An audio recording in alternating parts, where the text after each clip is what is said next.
Elohim Elohim Elohim. இந்த கல் சிலையில உள்ள ஈட்டியும் எதை குறிக்கன? இவ பண்டைய போர் இன்ஜினடியணும். அது மிகவும் அற்புதம்.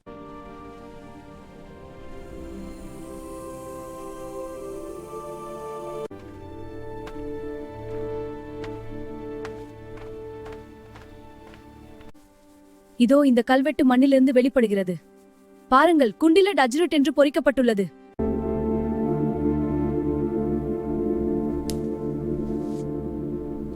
விண்ணும் மண்ணும் ஒழிந்து போகும், ஆனால் எம் பின் வார்த்தைகளும்.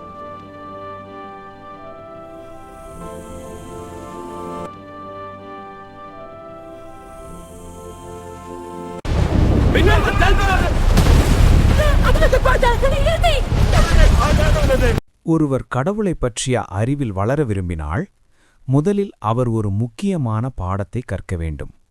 கடவுளை பற்றிய அறிவிற்கும் கடவுளுடைய வார்த்தையைப் பற்றிய அறிவிற்கும் உள்ள வேறுபாட்டை உணர்தல். இந்த கோணத்தில் பகுத்தாய்ந்து பார்க்கும்போதுதான் கடவுளை நான் எந்த முறையில் அணுக வேண்டும் என்பது எனக்கு தெளிவாக தெரியவரும். ஆகவே கடவுளை பற்றி அறிய விரும்புகிறவர் முதலில் கடவுளுடைய வார்த்தை பற்றிய அறிவில் ஆழ்ந்து வளர வேண்டும். தேடலின் தொடக்கம். உலகம் உருவான காலம் தொட்டு மனிதன் தன் அன்றாட வாழ்வின் சிறு சிறு நிகழ்வுகளிலிருந்து தேடலை தொடங்கினான். அந்த தேடலின் ஆரம்ப கட்டங்களில் மனிதனுக்கு கிடைத்த விடைதான் கடவுள் என்பது. தன்னை இயக்குகிற ஒரு பேராற்றலை ஒவ்வொரு சூழ்நிலையிலும் ஒவ்வொரு காலகட்டத்திலும் ஒவ்வொரு பெயரிட்டு மனிதன் அழைக்கத் தொடங்கினான்.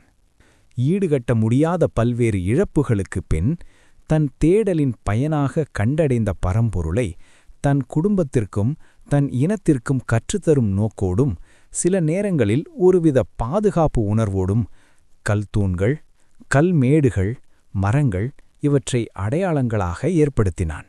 அந்த அடையாளங்களுக்கு ஒரு வரலாற்றை எழுதத் தொடங்கியதுதான் கடவுளைப் பற்றிய தொடக்க கால புரிதல்.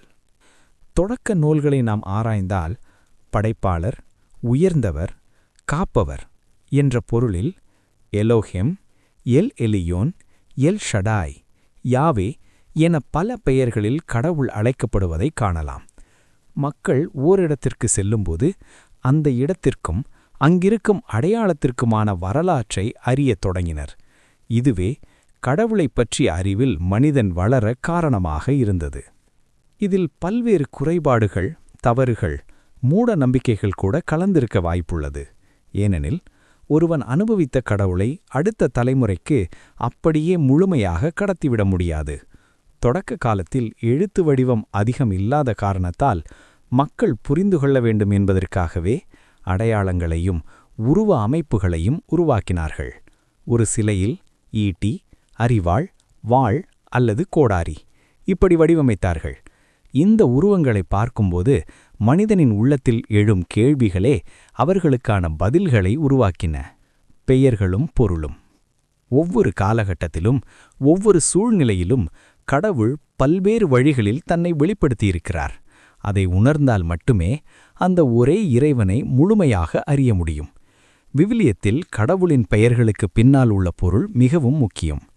எலோஹேம் படைப்பாளர், எல் எலியோன் உன்னத கடவுள், எல் ஷடாய் எல்லாம் வல்ல கடவுள், யாவே இருக்கின்றவராக இருக்கின்றவர், எல் ரோயி என்னை காண்கின்ற தேவன்.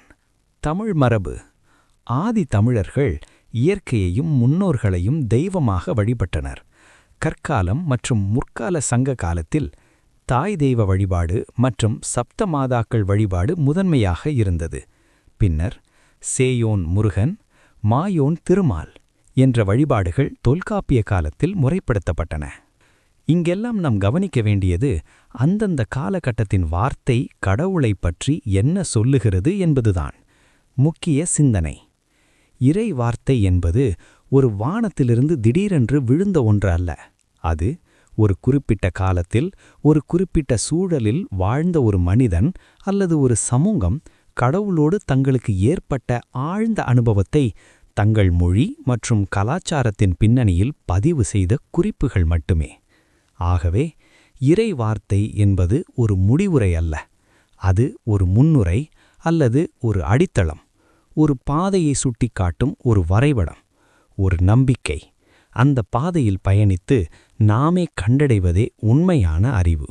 விண்ணும் மண்ணும் ஒழிந்து போகும், ஆனால் என் வார்த்தைகள் ஒழியவே மாட்டா என்று விவிலியத்தில் எழுதப்பட்டிருக்கிறதே என்று ஒருவர் கேட்கலாம். அடுத்து வரக்கூடிய ஒவ்வொரு அத்தியாயங்களிலும் நாம் தொடர்ந்து பார்க்கவிருக்கிறோம். இந்த சேனலை சப்ஸ்கிரைப் பண்ணுங்கள், ஷேர் செய்யுங்கள், உங்கள் நண்பர்களுக்கு தெரியப்படுத்துங்கள். பெல் பட்டனை அழுத்துங்கள். உங்களுடைய மேலான கருத்துக்களை கமெண்ட் செக்ஷனில் தெரியப்படுத்த மறக்காதீர்கள். கடவுள் உங்கள் அனைவரையும் நிறைவாக ஆசீர்வதிப்பாராக. ஆமீன்.